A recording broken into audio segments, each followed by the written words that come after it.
is a grave for an elephant. Like I said, we're bound only by convention when it comes to what we can bond to. We can bond to, love knows no bound, and we can bond to any kind of animal that chooses to accept us. But the story I want to share with us today is a story about just a plain old dog. Cute little dog who lived in London by the name of Cherry. Now the reason I don't have a photo of Cherry is because he lived a really long time ago. Cherry was born in the 1860s, so I'm talking about a really, really long time ago. But for a dog that old, surprisingly, we know quite a lot about the little guy. We know that one of Cherry's favorite things was the mailman. It was his favorite time of the day. When the mailman would come and he'd drop the letters in the slot, his family lived in London in a townhouse just down the street from Hyde Park. And Cherry loved the mailman because he'd run over and he'd grab the mail and he'd run up the stairs, tip, tip, tip, tip, tip, to his human mama's door, and he'd push the mail under her door with his nose and he'd wait for his reward. His reward was what? She'd come out and she'd give him a pet. So that was Cherry's favorite time of day.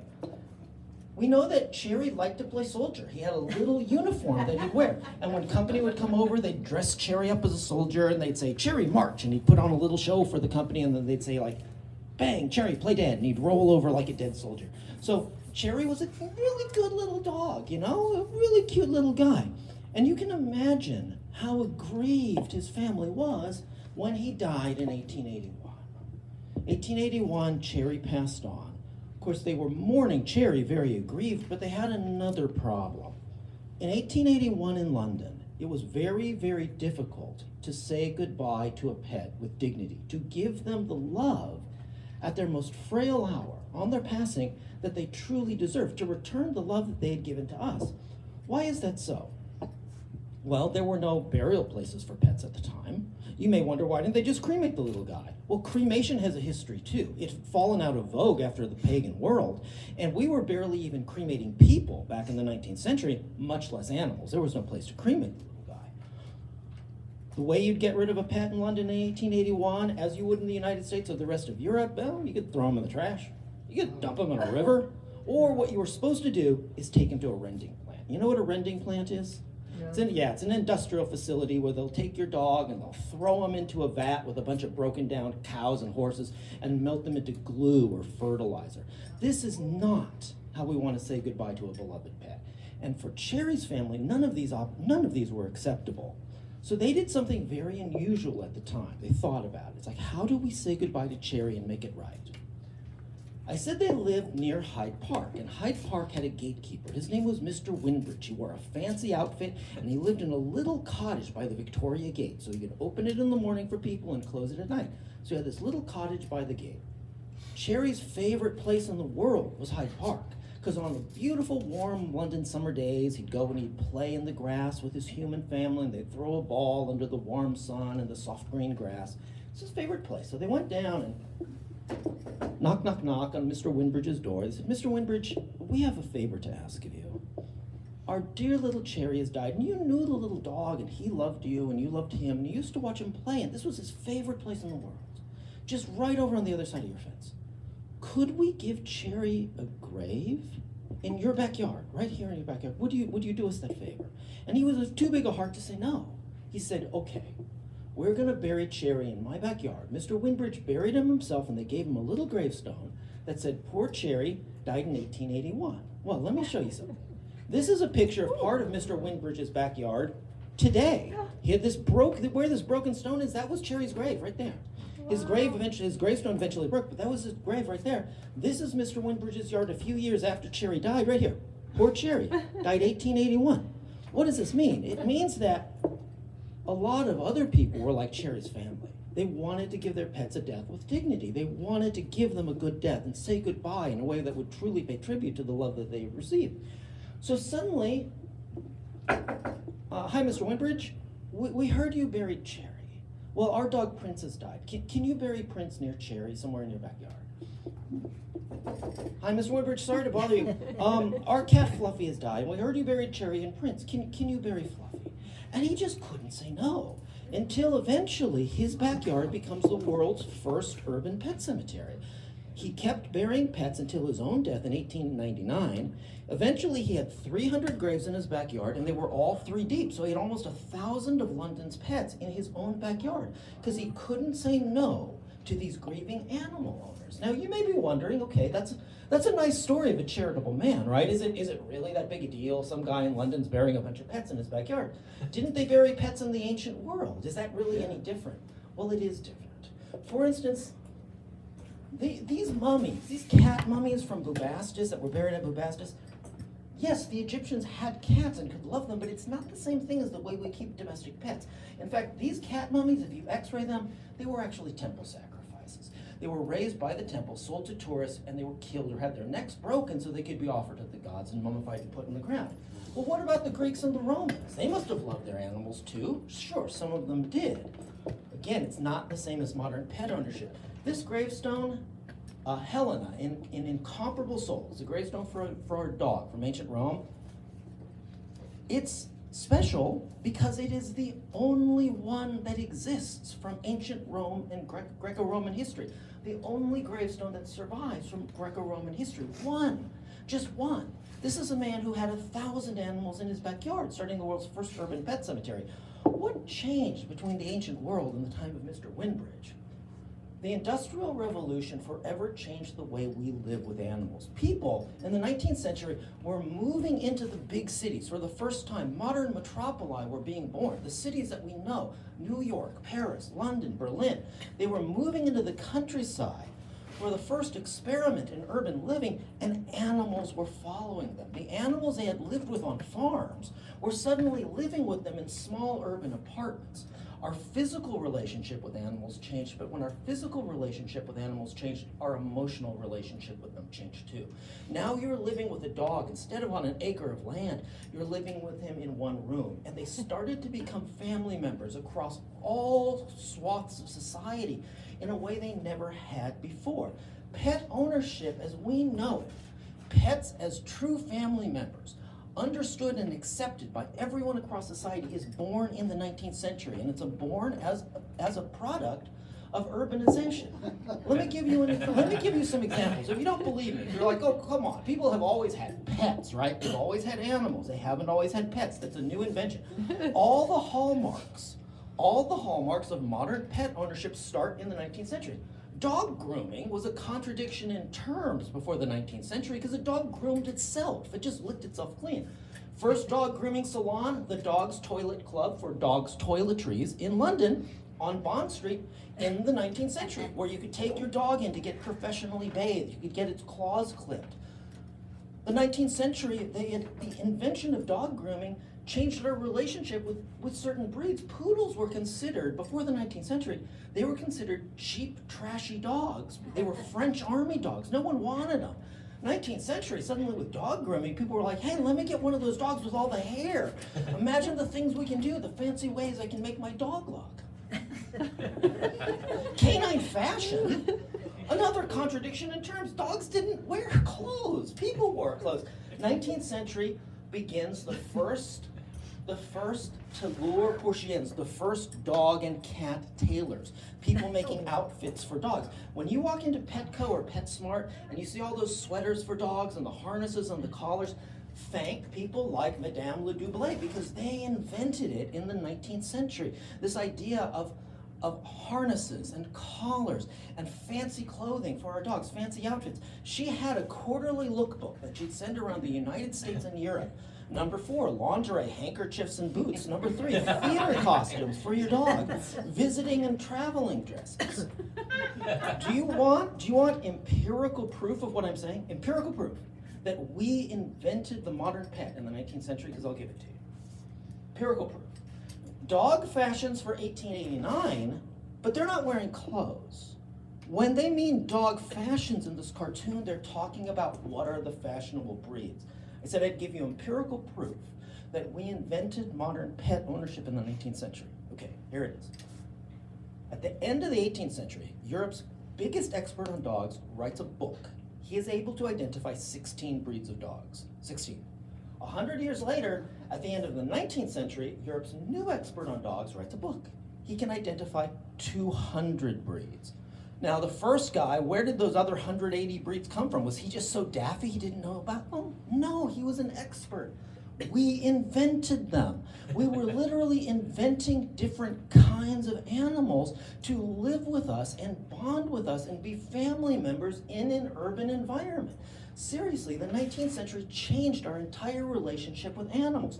All the humane societies in the world, they all started in the 19th century. Humane society would have been another contradiction in terms when it came to animals. You worked an animal to death. They were like a tool. 19th century sees the beginning of the humane societies across England, across Europe, across the United States. And this grave for a dog from the 1860s, anyone ever heard the story of Old Drum? Well, I think this will really prove it to you, that we invented pets as we know them in the 19th century. This grave is in Missouri. A guy by the name of Charles Burden owned a dog by the name of Drum. Drum was walking across Burden's neighbor's land. Burden's neighbor Hornsby shot that dog dead. Burden will take Hornsby to court. He's going to sue him for shooting his dog. Everyone thought he was crazy. This is the 19th century. It's like, wait a minute. You're gonna sue your neighbor for shooting your dog? It's like a dog, right? It's not your wife. It's like a dog. You're gonna sue your neighbor for shooting your dog. Well, get this. That wasn't enough. Burden was gonna sue him, not just for the replacement cost of a hunting dog, but for what he had lost in the companionship of his beloved dog, because he thought that companionship itself had value.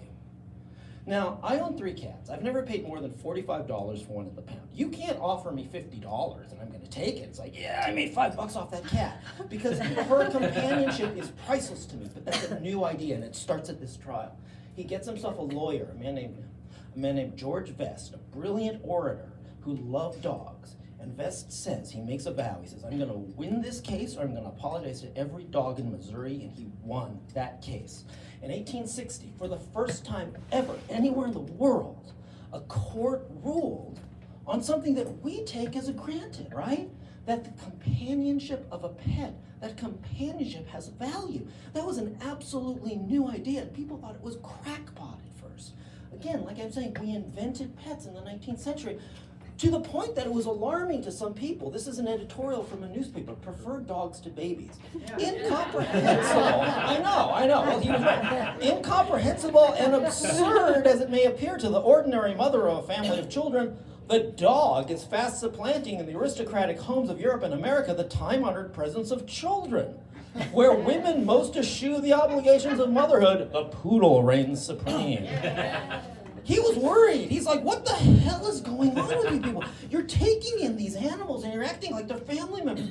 And you're treating them like your kids, and we're going to wind up as family of the dogs. A planet of the dogs. You can't do this. You have to keep having human children. You can't have pets as children, guys. Well, he was wrong about one thing. We wouldn't stop breeding. That's not going to happen. He was right about something else. These animals had become family members in a way they never had throughout history, with one grave exception, which brings us back to Cherry. Even by 1881, there was no way to give a pet a dignified end. That didn't exist, because that was the last frontier. Death was the province. A good death was the province of human beings, that God had wanted it that way, that God had made us better. And so dying in his embrace was for us, and the animals should be thrown out as trash. This is a story about a cat's funeral in Scotland, also from the 1880s. A woman owned a family plot in Glasgow. And she said, well, it's my family plot, and my cat is a family member. I'm going to bury my cat in my family plot. How do you think that turned out? She walked down to the cemetery with the cat's coffin. The gatekeeper at the cemetery had to lock the doors because people were so angry about it, they were trying to get in. Eventually, they scaled the walls. They pulled that cat's coffin out of her hand. They would not let her bury it. They broke the coffin open and started waving the dead cat's body around. Imagine the terrible emotional distress. The police came, put down the riot, and took the woman back home, and they had to place a bobby at her door in case anyone tried to come after her. They were that mad. But that is why what happened with Cherry's burial. That's why I'm telling you that story. Because Cherry's burial turns out to be as revolutionary as anything else in our relationship with animals. It's as revolutionary as that first dog salon. It's as revolutionary as the first humane societies, and it's as revolutionary as that court ruling on Old Drum. Because Cherry got a dignified burial in the heart of London, the world's biggest city, in a highly visible place, in a public park. And then all these other people came to Mr. Winbridge's yard. This is Mr. Winbridge's yard back in the day. And they all started burying their pets there. And it changed people's opinion. Suddenly, it wasn't just one person that they could write off as an emotional wreck. I don't know, that guy's kind of a weirdo. He wanted to give a funeral to his dog. Suddenly, it was hundreds and hundreds of graves buried hundreds deep. And people looked at that and they say, you know what? There's a dignity to it. There's real love there. There's a real emphasis on that bond between us and them. Maybe those people aren't just nuts. Maybe they really are family members. Maybe they really do deserve that dignity. And this idea that started in Mr. Winbridge's yard, it suddenly started to spread, because it wasn't just London that had this problem.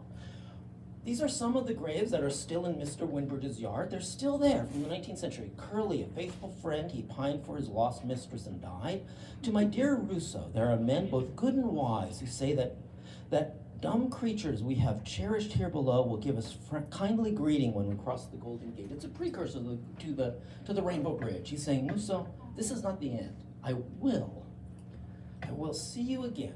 When Mr. Winbridge's yard was full, a new pet cemetery opened in Molesworth, just north of London. Here's a grave for a rabbit. Farewell until we meet again. Paris opened one by the end of the century. Here are some fashionable women at the grave of a dog. And here's a beautiful, beautiful epitaph for a dog in that Paris pet cemetery. Faithful companion and only friend of my errant and desolate life. Because for many people, that's what those animals were. The United States started getting them before the end of the century. The first one is in Hartsdale, New York. It's still there to this day. And this idea starts to travel around the world. And what I found is that wherever you go in the world now, anywhere you go, you will find this same ideal, this gospel, that an animal that has given us love deserves that love returned in its most frail moment. At the end, it deserves that death with dignity and tribute. You will find any number of different variations and different traditions, but you will always find that ideal now. It has become something that is universal. One of my favorite pet cemeteries is in Helsinki, Finland. It looks like a pet cemetery from the Lord of the Rings. It's out in the woods, there's a beautiful park, and they hand paint a picture of the animals on a wooden block, and there's a hand-painted message from the owner. And if you come here at night, all these little lights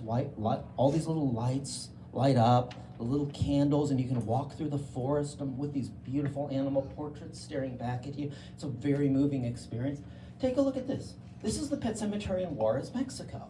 Okay, a different tradition, the same ideal, but is the tradition really that different?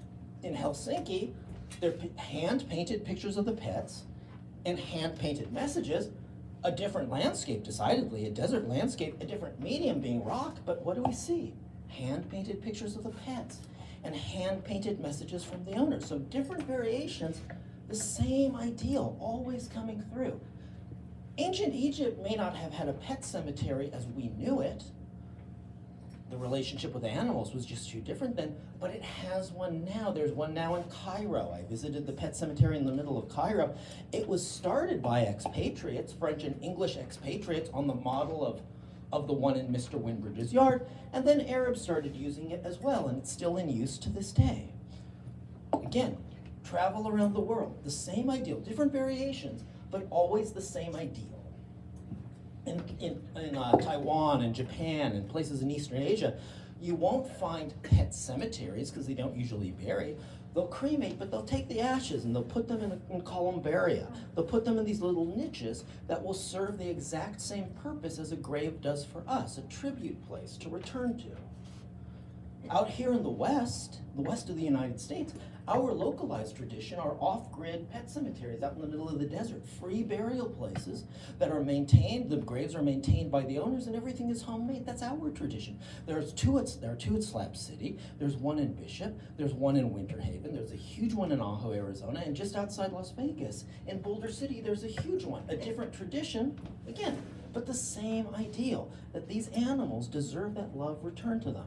In Bolivia, I found glass dog houses as graves with little mannequins of the dogs in them. Here's a pet cemetery in Denpasar, Bali. In Thailand, again, same ideal, different tradition. In Thailand, I visited a Buddhist temple that specializes in animal funerals. Now, they don't have a traditional pet cemetery in Bangkok, but this temple has stepped up to provide for those people who are mourning their pets. Their charitable outreach program at Wat Klong Toi Nai is animal funerals. And every day I would go down there when I stayed in Bangkok. I'd go down each morning and I'd see the line of people with their pets that had passed at night. And the people would come and the monks would bring them in, and the monks would lead them in a funeral for their beloved pet. The monks would put the pet in a little basket, put flowers over it. They would take a string and attach it to the animal's body, hold it, and have the owners hold it to show this connectivity of all things. And then they would lead the family in an oration. A little bit of a tangent, but I'll tell you this because we're a casual crowd. This little dog here, this beautiful little dog, it's a great story. So I don't speak Thai. So when I was in Bangkok, I had a cab driver who used to also be my translator. This guy loved me because he said I took him to all the weird places, which you can imagine. No one else is going here. And so he gave me a break on the price because I took him to the weird places. And so I would always have him bring me down to the temple and then just wait with me, and I'd pay him something for his day, so he could translate. And so these people who brought this little dog speak not a word of English, and I was asking my cab driver, I'm taking notes, it's like, yeah, how old was the dog? Will they tell me a story about the dog, like how they found him? And then at the end, he's like, what's his name? What's the dog's name? And he talks to them in Thai, and then he's like, his name, David Gilmour. wait, well, David, Pink Floyd. And they're like, Pink Floyd, yeah, you know Pink Floyd, good. So I guess there's two universal truths here, right? So, Pink Floyd. So as this dog, they spoke not a word of English, but they named their dog David Gilmour. And so this is the funeral of David Gilmour. This is not David Gilmour. This is, I don't know. He's a bigger dog, Jimmy Page or something. But anyway, so you can see the monk coming over, laying a cloth on the body, and he's already put flowers on him. Here's the owner coming over to give one last kiss to the dog. And then they will take the dog's body. There's a crematory at the temple grounds. They'll cremate the body while the owner waits, and then the owner can choose if they want to take the ashes back, or if they want to go with the monks down the river. They can go on a little boat, and they'll go out on the river, and they'll release the ashes to the river to say goodbye, to close the circle. But all of this, again, a radically different tradition, right? But all of this, the same ideal, the exact same ideal. And it all starts here. It all starts with that one little dog and that family that refused to accept the idea that they couldn't give him a death with dignity. And it all starts here with Cherry in the gatekeeper's garden. So I know we're closing in on time. Yeah. Okay, do you want me to stop? 2 minutes. Okay. What I'm going to do is that I'm going to tell you, I'm going to skip over all of these, and I'm going to tell you one story. I'm going to tell them one last story, okay? Sure. This is one of my favorite stories of an animal's funeral, because it can tell us not just how an animal affects us, but how beloved an animal can be across society. It's about a dog in Atlantic City by the name of Nightlife. Now, if your dog is named Nightlife, he's going to have to live up to that name, right? That's a lot to live up to. Well, I'll tell you, he did. That dog was owned by a bartender in Atlantic City in the 1950s. And he would go to work with the bartender, and then he would leave the guy's bar, and he would go around to all the clubs. All the beat poets knew him, all the jazz musicians knew him, everybody knew him, and he was welcome in every club. And he'd go from nightclub to nightclub to nightclub, because he was Nightlife. And all the taxi drivers knew him. And like the taxi drivers knew, if you saw a little dog sitting on the street corner, you'd just open your cab door if you didn't have a fare, and you'd take him to wherever you wanted to go. And at the end of the night, he winds up back at his owner's bar, because he's Nightlife. But a tourist didn't know that if you're driving Atlantic City at night, you got to look out for the little dog, because he's Nightlife, and he got hit by a car in 1952. Well, when word spread that Nightlife had been killed, all his friends, because he knew all these people, right? They all started mourning. A mortuary, a human mortuary, said, we're going to give him a viewing. We're going to give him a wake at our mortuary. That's very unusual, right, for a mortuary for human beings to open its doors to a little dog. 1,000 people came to his viewing. 1,000 people came out to see this dog. And then they wrapped him up in a coffin, and they all started marching down the street, a funeral procession for a little dog in a coffin, to the nearest pet cemetery, which was in the next city over, Linwood, New Jersey. Now, there's a couple things you need to know. Take a look at the picture and notice that all Nightlife's friends, they're all black, aren't they? Mm-hmm. Nightlife's owner was a bartender in the black part of town. All his friends and the poets and the musicians, they were all black poets and musicians.